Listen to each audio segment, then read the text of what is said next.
Hello,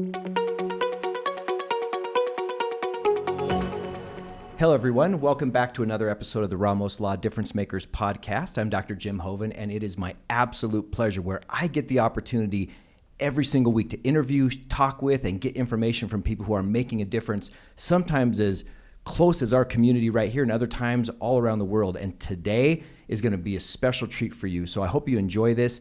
Today, I have Chris Mykrantz with me, and she is incredible at what she does. She is absolutely at the top of one of my favorite organizations. She has worked with my daughter, even though I didn't know her at this time, because this was 11 to like 16 years ago. 2 years ago. Not dating at your age and anything, just time. It's been a time warp for me. You know, my daughter's now turned 29 today, but this organization that we're going to talk about today is truly so important to me. It has made such a difference in my kid's life and who I've seen her grow up to be, that it's absolutely unbelievable. So, Chris, I want to welcome you to the show, and I also want to thank you for your work with our organization, the Westernaires. So as we get started, would you just share a little bit about yourself and about the Westernaires organization? Sure.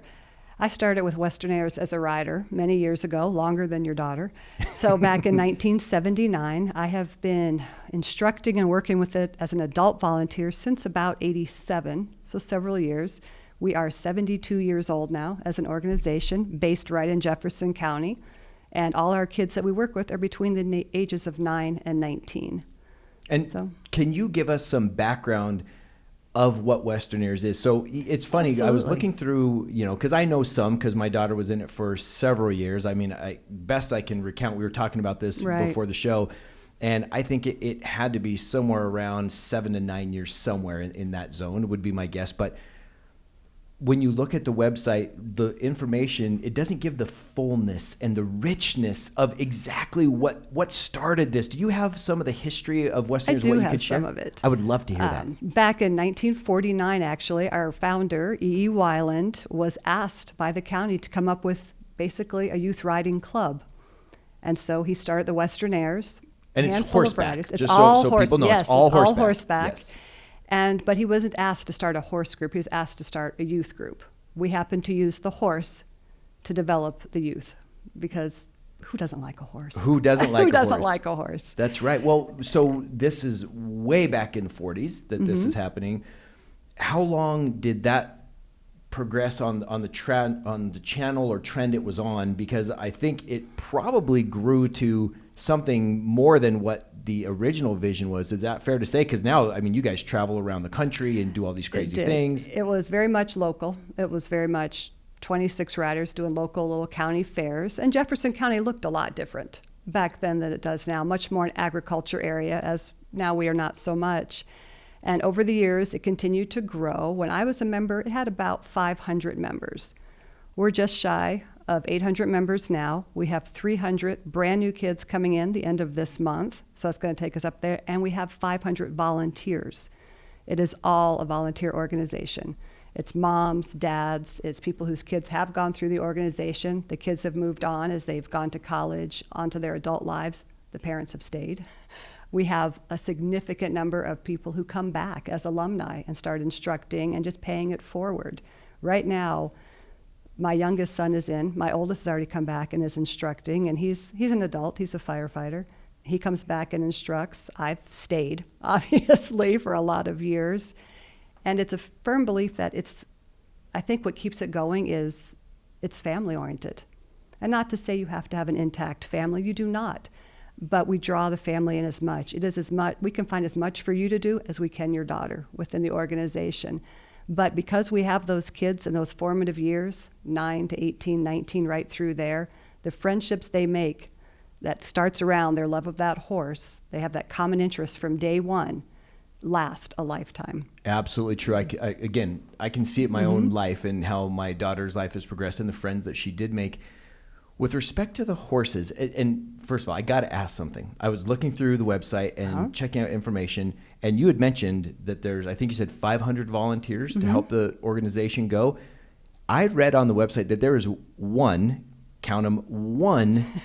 paid person in an organization that has 800 people with 500 volunteers. There's one paid person that kind of takes care of the stables and the grounds and the horses and all that kind of stuff. Is that true?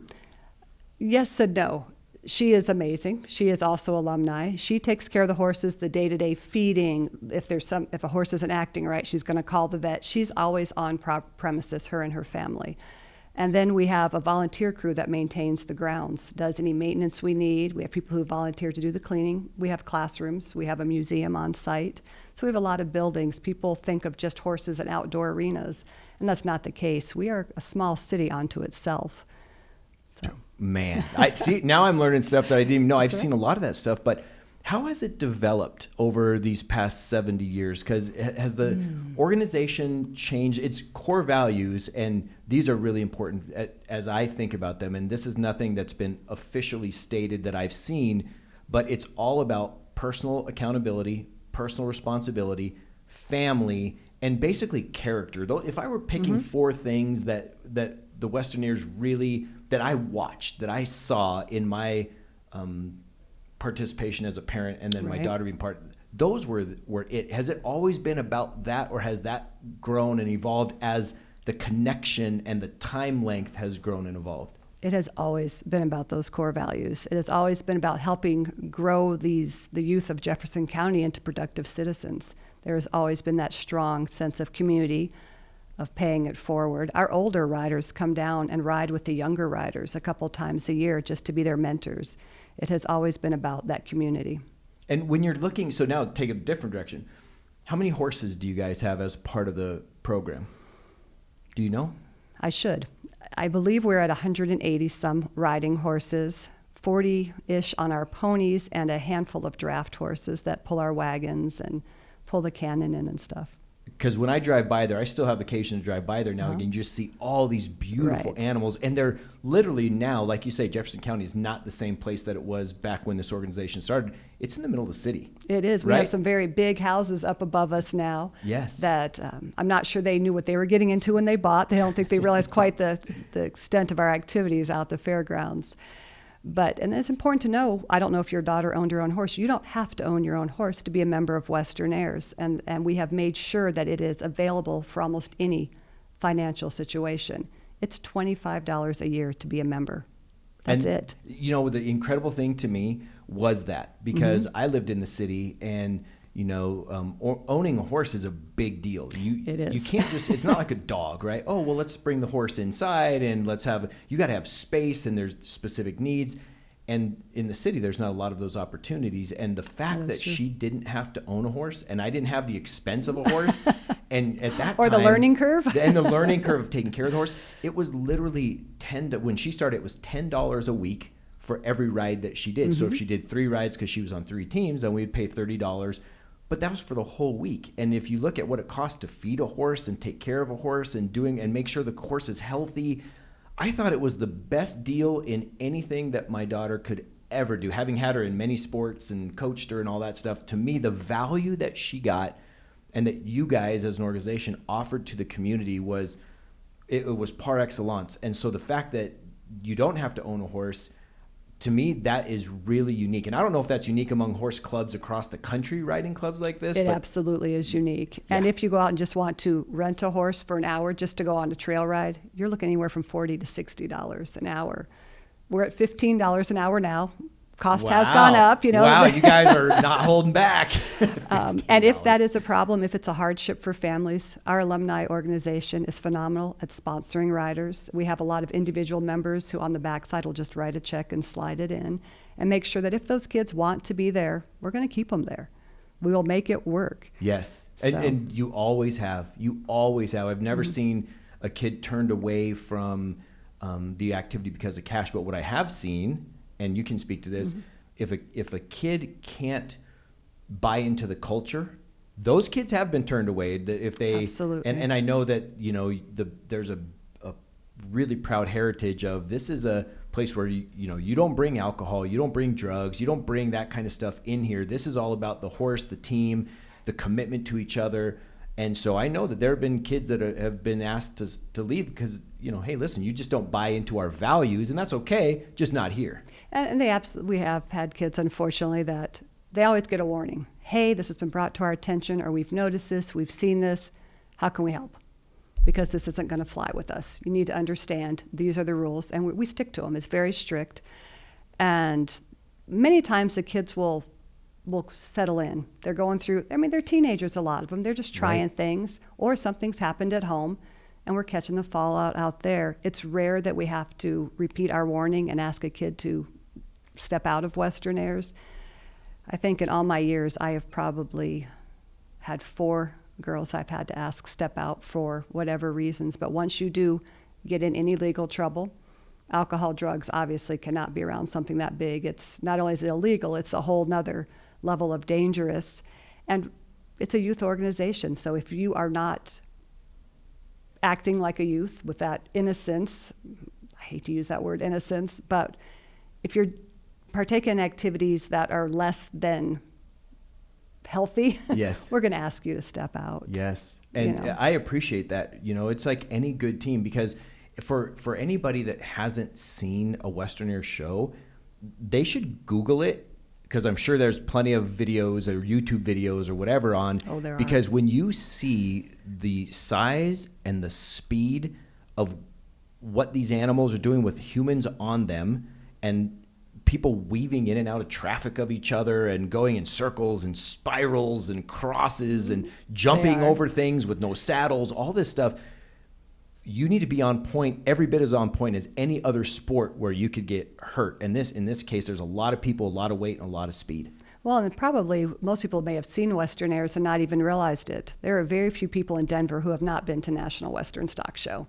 Every time that rodeo gate flies open and those kids come in with just lights on, in the dark they do that grand entry, those are ours. Yes, so and it's a beautiful thing. It really is, and we're invited back year after year. I believe last stock show, so 2 years ago, since last year we were canceled, we had 56 gate calls.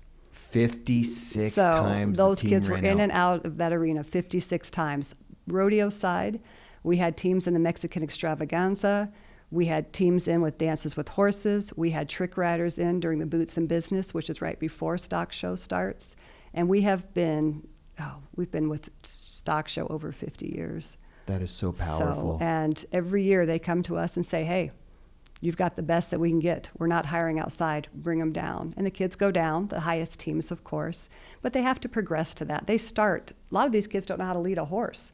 They have no idea how to get on a horse. I've been in an arena with first-time riders where they've gotten on that horse and they're facing the wrong way. You're like, oh, turn around, Let's turn you around. Let's turn you around real quick. And we do put the calmest horses at that level. Usually they just look at the kids like, wow, what just happened there? But they work beginning just every other week to build these skills, learning how to take care of the horse, how to saddle the horse, how to bridle it, how to walk, trot, then how to go at speed. Then we start the classroom side. We're not going to put them in National Western running those intricate patterns and speeds until we're sure they know what they're doing. It is definitely a safety thing, and we have a very strict attendance policy because of that. If you're not there practicing, your timing and the horse's timing is off. Yes. I'm not going to risk. We have absolute absences that are allowed. Family vacations, illnesses, a death in the family, all that's understandable. You got up, the car wouldn't start this morning. Things happen, life happens. But we expect you there 90% of the time for those practices. And that'll sometimes weed out the younger families as it starts to become more involved and the commitment is higher. They'll step back, but by then we usually have hooked the kid. Yes. And so the kid's like, all right, come on, just drive me out there. And then once they turn 16, you'll see these kids pulling in, sometimes with pretty big trailers behind them going, okay, we're here, we're ready. Isn't that something? The kids put amazing energy into this. And I know for myself, when I was younger, that curfew on Friday night always seemed kind of early to me. And every time I would think about pushing it, I thought, ooh, then Dad will not let me go to Westernaires tomorrow. So it had a special place in your heart when you were riding as one of the participants in Westernaires, that you didn't want to miss that. Absolutely not. And I knew that's what would be yanked. Yes. If I came home after curfew. So I always made sure I was in that door on time. Right on time. On time, so I could go do this. And there's nothing how many kids can honestly say they have busted through that gate at stock show at crazy speed. And they go into college already knowing how to pack for a trip, take care of themselves, because we do travel as the kids get older. They're responsible for themselves and the horse. We push Mom and Dad back. We welcome them. Please be part of the audience. If you want to volunteer and help costume and watch from the paddock, great. But this is your kid now. Your kid has now hit the teen years. They can do this for themselves. Oh, they're going to be absent? They need to let me know. I don't need mom or dad calling. I need the 15, 16-year-old reaching out saying, hey, Chris, I have ACTs tomorrow. Great. Knock out of the park. Make sure you go to bed early. I'll see you next Saturday. But it's their job. And when they go off to college, many of our graduates join the military. They say boot camp's nothing. Wow. When you're used to reporting at 3:30 a.m. to load a horse on a semi, to travel somewhere else, we're getting ready to go to Iowa in 2 weeks for a county fair. We have a team being taken into Iowa. We will pull out at 4:30 in the morning with 3 semis, a bus of kids, multiple support vehicles, anybody who wants to caravan with us just as part of the audience, the parents who want to go, stay there. And we will swarm into Marcus, Iowa, population 1,200, so it will be noticed as we come in. Yes, it will. And for 4 days, we're there. The kids travel together. They will stay together once we're there. We will visit a ranch there where they talk about the history and how their connection with Westernaires, the history of this fair. And the kids will do 2 shows and a parade, load up the next morning, come back. And then a lot of them will report for school like 2 days later. Just happened to be the timing this year. Wow, that's crazy. So they have to learn how to budget their time, they have to have what they need. Yes. When you're in Iowa, we're not running home to get something. Absolutely. So college is not really a hard thing for our kids. Yeah, it's a great transition. Mm-hmm. And the military, like you say, as well. And, you know, Right. one thing that I always noticed with Tony was the classroom commitment, because you're having to figure out for people who have never seen this, again, I really recommend that you YouTube it. But if you can picture a dance, and all dances have to be choreographed, right? There's Right. a choreographing to a dance so that everyone's moving in unison and at the same time to make the picture right. That's what these people do. These young folks, they literally are on horses going this direction, that direction. They're not just going in a line or chasing each other. There's all these movements happening at one time. And you don't learn it in the arena, in the dirt, on the horse. You learn it in the classroom and the diagramming, I think it was called, or something along that line. And the amount of hours that put in was exceptional, because it's a year-round process. You don't take the school year off and it's a summer thing. It's a year-round thing. So now you've got your homework, whatever your job you might be working, plus your Westernaires, and you have to show proficiency in the scholastic side, not just on the back of a horse, right? Exactly. And we do walkthroughs on top of that before we ever let them get up there at speed and ride like that. And like I said, it's a progression. We have 3 levels. We start with our beginners. We move into a training division, our white division, and then our very top division, the red division, they're the tops. That's the group that goes to stock show, that's going to go to Iowa. Those are the ones who have had the most training, the most time in, the oldest kids, and they're going to graduate from that level. And I don't know that there is anything that will make a parent cry harder than watching those American flags and their son or daughter on those horses flying those American flags out of a rodeo that is the biggest in the nation. Yes. It is a beautiful, beautiful sight. It truly is. It is. And I'm sure you mentioned this before, but the kids, they stay connected to the organization, don't they? They really have found so much value that they give back, even if it's just in spirit. But, you know, they talk so highly of it, and then in some ways they give back, because the opportunities that they had were exceptional to travel, to learn, to be around horses. And like we talked about earlier, even if they don't own a horse, they feel like it. Here was the cool thing, and I don't know if it's changed at all. When my daughter was there, she was with the same horse or two. Like, it wasn't a new horse every single time that was getting to know her, and she was getting to know that there was a limited number that she would ride. And so she felt a connection to that animal without owning it. And so I just think there's so much wonderful connections there for her. Well, that is. And this week is Alumni Week at Westernaires right now. So our old riders, our graduates, are invited to come back and see if they still know how to ride, if they still have their timing, if they're still as good as they think they are. And it has been such a fun week. We have had, entire teams plus full of riders come back to ride. And they do it once a year. They get to come back and ride the drill. And then when we do our big annual show in October, they get to come in and just have their name called out. But it's just a quick once around the arena. It's not the same. But they come back and help as instructors, as monitors. They come back if they can sew. We always need someone who can sew. And they bring their kids back. All of a sudden, I have graduates, now I have their kids. You know, one of my riders right now, I had her mother, her second year riding. Wow. So it's a generational thing. Oh, it absolutely is. It's that important. sometimes you need something that's not school, that's not mom and dad, that's not boyfriend, girlfriend related. You just need something that is a break from all that, and it's safe. That's so true. So. And the team is so important. When you look at what you guys have accomplished over all these decades, would you say that it's been something that has inspired similar programs in other places? Because I've never really looked for it, but I've never seen anything quite like it that I'm aware of. But I can't imagine as big of impact as the Westernaires has made in this region of the country that someone hasn't taken that and been like, we need to reproduce that. They've tried. They have tried. We do have multiple groups around Colorado and the neighboring states mostly that have alumni at the helm.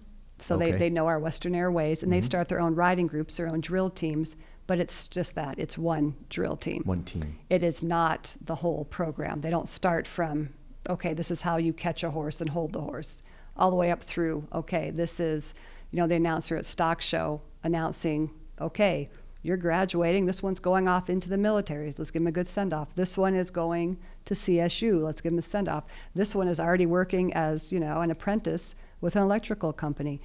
They don't take it that far. They have one drill team. They catch some of small local rodeos. They go in, they do a drill. Maybe they, run sponsor flags for them, and then they're out.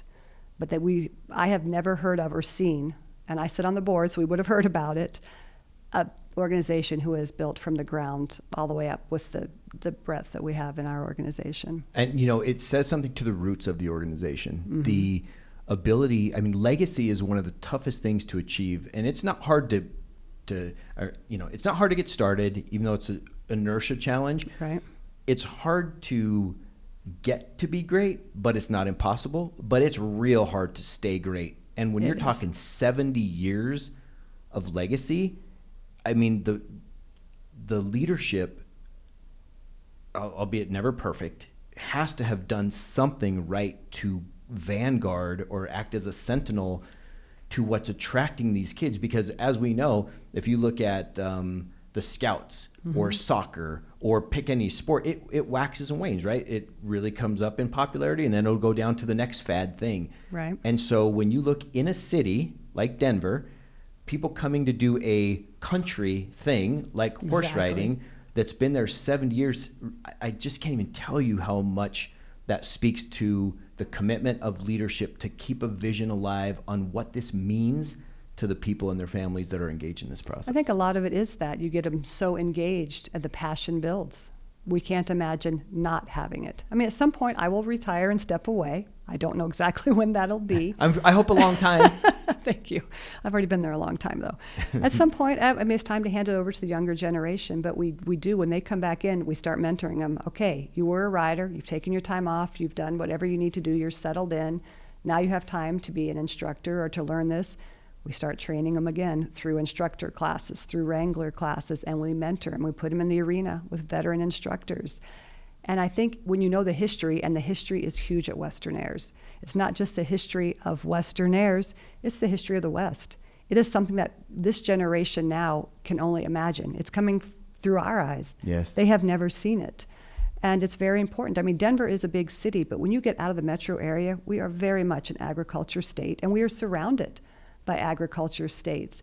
And it's almost a drive to keep that alive. We put a lot of kids into the horse and cattle industry that leave Westernaires. They're like, okay, when I grow up and I have to be a real adult, I want to do something that works with horses, that works with cattle, that keeps this part of it alive. I want to move farther out and raise them. And we've worked very hard, but it's definitely, it's a lot of oral tradition that comes through, and they have to learn our history. We have a museum. We have a carriage that Lincoln rode in our museum. It's phenomenal. We give tours through that. There is a lot of mandatory stuff as you go through Westernaires to put that stuff in place, those seeds, and to watch them start growing. And they've grown incredibly well. They have. Let me ask you something. What role do you guys see in the human development of these kids? Does the horse play? Okay, that is our carrot. The horse is absolutely what draws them in the first place, is the love of that horse or just the novelty of it. Many of them come in, they love horses, and they've never touched one. Yes. And all of a sudden we hand them this huge horse. So immediately you're responsible, because if you're going to do something crazy, that horse is going to let you know. So immediately they have responsibility. They have this horse, and it's unique. They can talk to their friends at school about it. They can talk to their grandparents about it. And they're like, you're doing what? And they're like, we're out there riding, and we're doing this, and we're learning how to do these drills, and we're learning how to carry a flag. It is so unique. And through that horse and the love of that horse, and like you said, as they get older, they have only a couple horses assigned to them. So it almost becomes theirs. That bond is what has kept them. And then all of a sudden they graduate and they go, oh man, you were teaching us all this other stuff too. We didn't even realize it. Yes. But the camaraderie, the teamwork, and what it takes to have that many kids in an arena, you have to get along. You have to be able to work together. Do you And think the then horses like it? Do you think they like being I am. part of that show and having the kids on them and feeling the love that the kids bring? There are definitely horses that just light up when that spotlight comes on. They hear the music or the announcer and they start just prancing, and they're showboating. They are? Absolutely love it. I have one that as soon as he hears it, he's like, ooh, watch this, fifth gear. You know, at that point, my son's along for the ride. Yes. But they absolutely do. And I can speak to a lot of us who own our own horses, because you can bring your own horses in. When we take those horses out and we retire them, just because they're getting a little bit old for this type of work, they can still do trail rides, everything else. They actually go through a period of time where they are destructive. They chew on barns. They get a little bit moody. That's probably a Feisty. better word. And I have one that opened the gate and put himself in a trailer a few weeks ago. What? My son's like, Mom, he wants to go. He's 25 years old. I'm like, well, grab his halter, we'll take him. But he can't still run like my son is needing a horse to do. Yes. But he just wanted to go. They don't quite know what to do when they retire. So I absolutely think that it's part of who that horse is as well. That's beautiful. I would love to be part. I'm a huge dog person, right? And we have huge dogs. They're the horses of dogs. And I am just amazed by how they are. And it makes me think about how these majestic animals, they're part of the show, and they're the ones that are carrying the day and being driven or guided by these kids who are learning things. So they're a team. And I got to ask this, because what we haven't mentioned is you're part of the leadership team of a middle school. I am. By day, and then by nights, weekends, and everything else. Now you're a director on the Westernaires program with the board involvement and everything else you do there. Have you seen that the kids in the same age group that you work with that have this connection, this horse connection, the team connection, have you noticed a difference in them as a whole, as a group, in a general way? Obviously specifics are not applicable here, but in a general way, to kids that are not in something organized. It could be football or track or singing or whatever, but have you noticed that it makes a difference in that for parents who might be listening with kids wondering, should I get my kids into something or just let them do their own thing? Oh, hands down, you need to get them into something. Absolutely. Even if it's you try one thing, you try a second, you try a third, maybe it's the fourth thing that really sparks their passion. Having a group of like-minded kids around them who share their same interests, their same passion, their same struggles if it's a hard day at practice, their same successes when they come out of arena and they have just nailed it, the same down if they've had a really bad game and they've lost, they've just been blanked on that. Having that group around them as they move through school, move into high school, move higher up, that is huge. And it gives them something to anchor into so they're not just lost. Our high schools are huge. They're 1,200 plus kids. Yes. But if you've got a group, okay, hey, all of you guys do Westernaires, and our kids know who goes where. We're small enough that we definitely know. They hook together. Oh, you're in debate, so am I. All of a sudden you have, I don't want to say an ally, it makes it sound like a battlefield, but you have a friend, you have somebody you're comfortable with, somebody who shares your interest. I think you have to have something organized that kids are involved in. And what about, do you notice, is it the earlier the better, or is it something where there's a better time? Because again, you're in the education space, and so it's fascinating to me because I got put into football when I was 6, and I played all the way up through. So I had that thing, at least during the football season, that was always there. So I never knew anything but team play from the time really I was doing anything. And can you work with people well? Incredible. I would much prefer to be on a team. Absolutely. Than doing anything on my own, even still at 53, right? More brains are better than one. That's true. It makes it easier. There's a little bit more bravery. There's a lot more ideas. And I think as these kids go forward, any team, Westernaires, football, soccer, hockey, whatever, as they go forward into the workplace and into college, they know how to work with other people. That's something we don't always have. We're coming off a COVID year. We have a lot of kids, all kids, who at one point last year were behind a screen. They didn't have that support system. They come back to Westernaires, and we kept running all but 10 weeks during COVID. I was going to ask you about that. We that was my did. next question, actually. We kept running. We had to follow guidelines, so we had to take our big groups down to 8 to 10 riders each, which is not very much in a huge arena, with masks. So we end up running Saturdays. We end up running Sundays. We're spread out through weeknights. We made sure we could still ride, and many parents even said, thank God you are still doing something. My kid needs some interaction. They need out of the house. And so it's very important. It's going to be very important as these kids who are much more a technology generation go forward. Yes. Where do they learn these skills? Yep. Got to have something physical. Got to have something communicative. They got to be involved, right? I agree. Couldn't agree more. So let's switch gears again, back to the horses. Uh-huh. How much do these horses eat? Oh, geez. I mean, because you hundreds of horses, right? A couple hundred horses in all by the time you have the... They bring in a couple semis of hay a month to feed. A couple semis of hay a month. You know, I mean, I myself have 4 horses. I will go through about 400 bales of hay this year. So it's all stocking up in my barn right now. And, you know, you mentioned something earlier about these majestic creatures. A lot of people may not be aware of the roundup they're doing of the Mustangs right now off the plains. Okay. Westernaires has adopted many of those Mustangs, and that they have now become part of our herd. And part of the horses you're seeing at National Western were wild before we got them. You know, I had no idea. The inmates do a lot of the training. We continued the training. We're all amateurs out there who are doing the training. Many of our kids are just putting hours on them.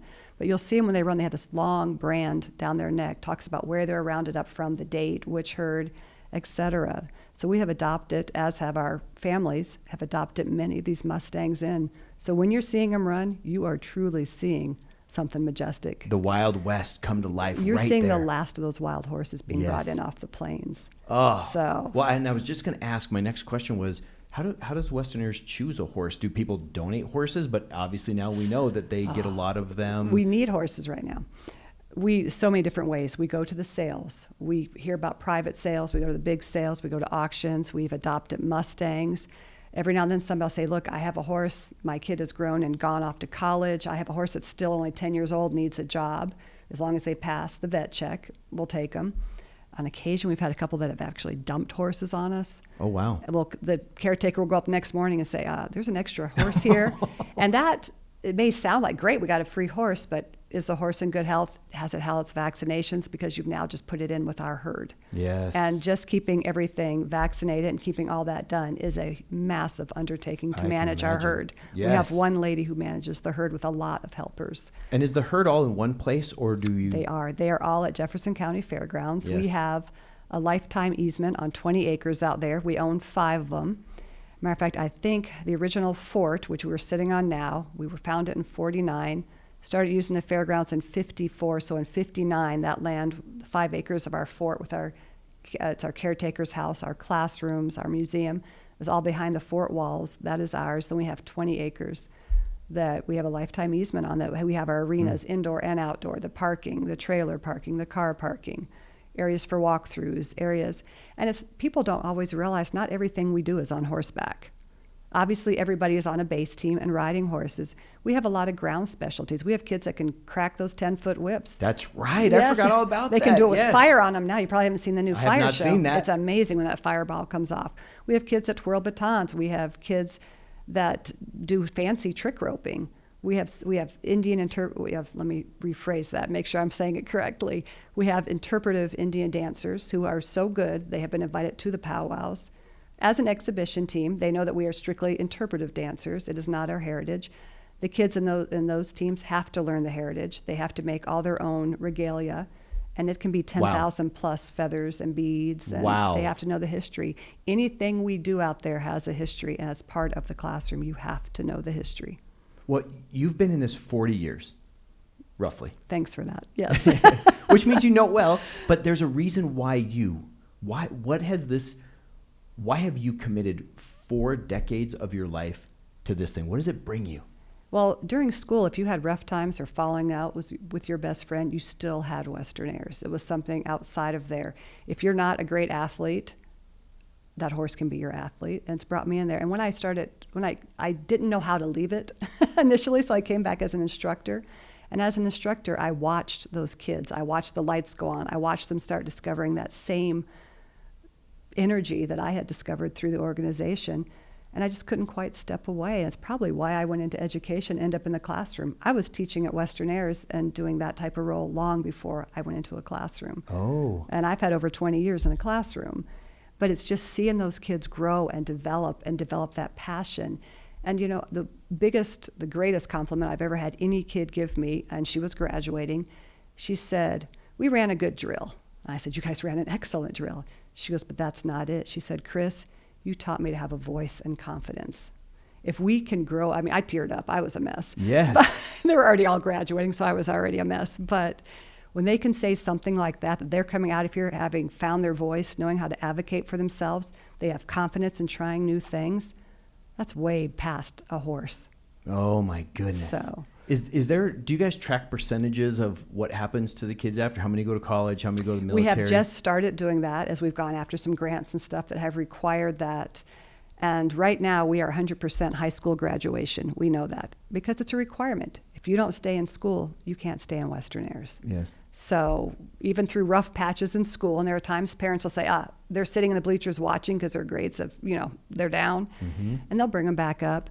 We are just starting to do that. We think we are running almost 80% graduating from college or Wow. some type of trade school, but that's not counting in military and going that route.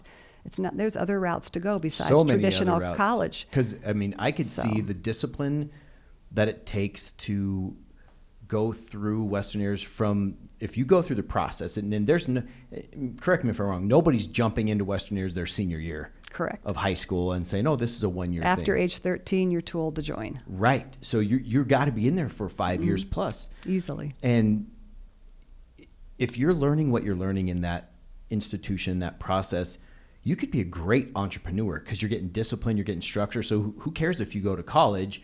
If you learned what you needed to learn there to start a business, to have an impact, to anything that you want to do, I think that it has the bridge to be. That's why I was just curious in the question of, what do people do when they leave Westernaires? They do everything. They do absolutely everything. And what we have tracked is how many of them get in trouble after Westernaires. Wow. We can count on two hands the number in 70-some years who have had brushes with the law.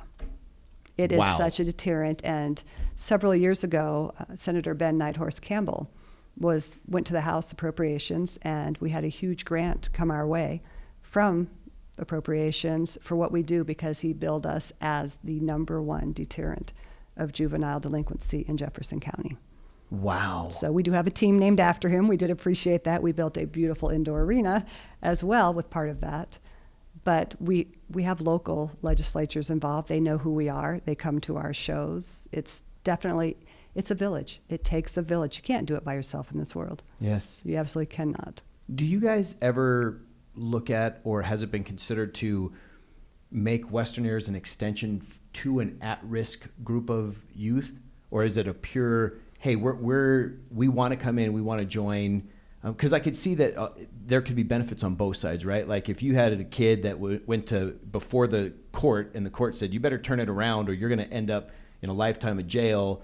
So here's how you can turn it around. You can do A, B, or C, and one of those three is join Westernaires. That could really put a strain on the current culture that you guys have. On the other side, you could take those kind of kids in and help mold them so that they break the mold that their life is heading in. As long as they're younger than 13, we don't do a separate outreach. We'll take them in. Mm-hmm. We're not going to ask for a background check on a kid or what's happened. And more than likely, the peer pressure and just the atmosphere out there is going to tow that kid in pretty quick. Because this is how we run out there, period. Yes, and absolutely. these kids are very protective of it as well. It is, when my kid stops riding at 8:30 on Wednesday nights right now, at 9:30, almost 10 o'clock, I'm like, can we go? Can we go? Are you done? Because all those kids are still socializing when they're off their horses talking, and it's that time with their friends. Wow, and we all need that. Absolutely. This has been a remarkable conversation. I could keep you here for another hour or two. I promise you I wouldn't keep it too long. And so here's what I would like to end with. if you had one piece of advice that you've either learned along the way or were given or have been giving to these kids, would you mind sharing that with our audience? Just if there's one nugget that you would share to say, man, this is what I've found to be true, I would love to hear it. You know, I think as adult role models and as mentors to this generation, I was told years ago by our second director, we've only had 3, so that speaks to that as well.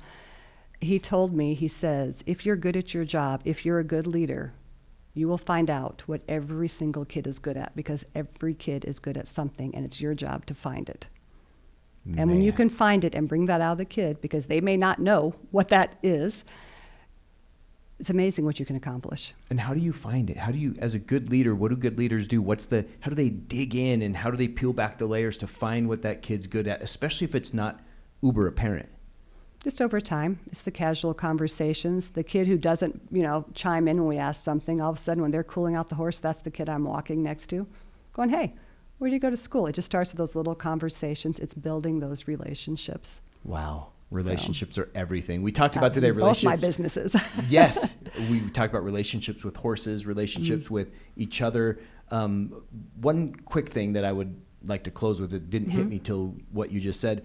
Have you noticed a relationship between parent and kid is a certain way with Westernaires? Do they tend to have, in any generalization kind of way, a different relationship with parents than, let's say, the kids of the same age at the school, not necessarily your school specifically, but any other schools, any connection there?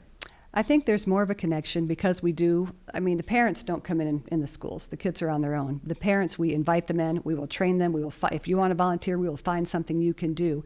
It gives common ground, especially through the teenage years. That can get a little bit rough. It gives common ground for that parent, guardian, grandparent, whomever, to have discussions with that kid. They can get in the car when they leave and they're like, man, did you see how my horse was acting? Like, oh, while you were doing that, they were showing me how to sink this fence post. It gives them something to talk about, and that starts the conversations, and that starts a relationship. That's a beautiful thing. It is. Chris, you have been a magnificent guest. You've done so much for our community. Thank you for what you and your group, your people have done to make Colorado, specifically Denver, specifically Jefferson County, a better place. And then where all those kids go, you're making a difference. So thank you for joining the Positive Absolutely. Impact Thank you for having podcast and the Ramos Law Difference Makers podcast. You were absolutely great. Thank you so much. Thank you.